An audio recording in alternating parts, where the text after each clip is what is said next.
Hope you all are doing well. Today we are going to study history of class 6. Today we are going to complete our last topic of Buddhism and Jainism. So let's start. So students, all of you kindly open page number 99. Today we are going to study last topic of chapter 8.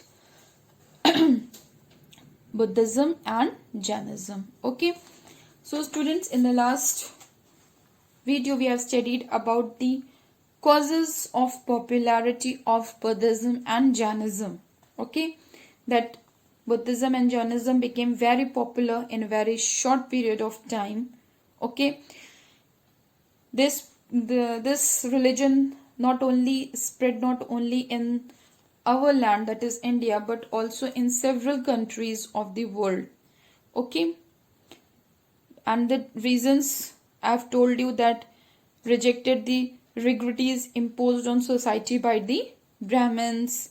They did not believe in costly rituals and sacrifices. They allowed everyone, irrespective of their caste, to join them and these paths in order to attain moksha or nirvana. Clear? Now, stressed on the teachings which were easily understood and were taught in Pali and Prakrit, which was the common language of the people. Okay, and laid emphasis on non-violence. Next was the cause of popularity was they did not with the priestly class and believed in equality for all. Okay, laid emphasis on a clearly specified social code of conduct. So these were the causes of popularity of Buddhism and Jainism. And merchants and traders were also attracted because stressed on the equality of all men, because like anyone, if that particular person is from the artisan's family or from the craftsman's family, in the later Vedic period they were not allowed to do any other work. Okay, but in Buddhism and under this religion, both the religions, they are allowed to do business. Okay, so men were also getting the equality. And many powerful emperors like Ashoka, Harsha and Kanshika were also actively engaged in the spreading of Buddhism. Okay, now let's study the similarities between Buddhism and Jainism. First of all, both Buddha and Mahavira belong to royal families. Clear, all of you? We all know this.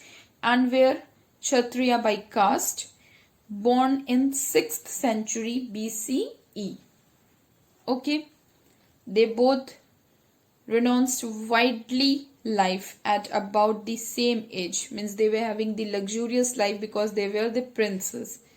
And afterwards they both believed in ahimsa and respect for all forms of life. Okay, now they both challenged the authority of the Vedas. Okay, they believed the rituals of the later Vedic period. Okay, now their teachings also did not focus on an abstract concept of God, because they do not believe on praying of any exact God. Okay, they according to them the God is within ourselves. Now they gave the people a code of conduct for a better life. They stressed on karma and moksha and preached in the language of the common people. Okay, so because according to them, one should only be preached, one should only be taught in the language in which common people could understand. Okay, now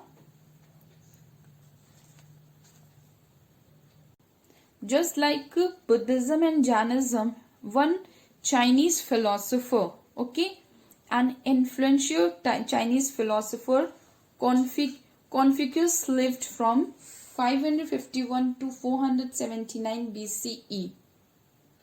Okay, so he was the influential Chinese philosopher. He introduced Confucianism, which was seem a moral code of conduct, okay, like Buddhism and Jainism. And later on it was adopted as a state of religion in China also, okay.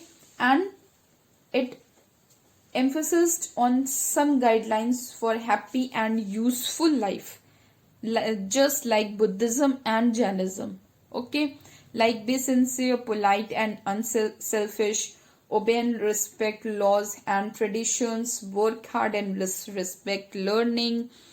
And there are 5 relationships that need to be obeyed, namely between a ruler and a subject, a father and son, a husband and a wife, an elder brother and a younger brother, and between 2 friends, okay.